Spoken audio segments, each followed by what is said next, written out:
అది బ్యాక్ కొడుతుంది అట్లా. ఓకే, సో అందుకని హార్మోనల్ చేంజ్ అయినప్పుడు యాక్ని వచ్చే ఛాన్సెస్ ఉంటుంది. ఫుడ్ ఆయిల్ స్కిన్ అయిన వాళ్ళకి వచ్చే ఛాన్సెస్ ఉంటుంది. ఫుడ్ ఎక్కువగా ఫ్యాట్ ఫుడ్ తినే వాళ్ళకి, ఆయిల్స్ ఫుడ్ తినే వాళ్ళకి మనకి యాక్ని వచ్చే ఛాన్సెస్ ఉంటుంది.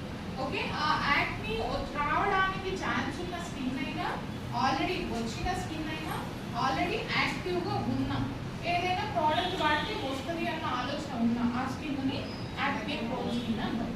ఓకే, మన లాంగ్వేజ్. సో ఈ యాక్ని కండిషన్ ఎన్ని టైప్స్ ఉంటుంది? Pimples, acne, cystic acne, fourth stage acne. ఇలా 4 స్టేజెస్ ఉంటాయి. Okay, first stage pimple. మనకు పీరియడ్స్ వచ్చినప్పుడు, మన బాడీ హీట్ వల్ల వచ్చినప్పుడు, ఏదైనా మ్యాంగోస్ తిన్నప్పుడు, 1-2 వచ్చినప్పుడు, లేదా ఏదైనా వెదర్లో బాగా క్లోజ్డ్ వెదర్లో ఉండి బాగా మక్కుడుగా ఉండి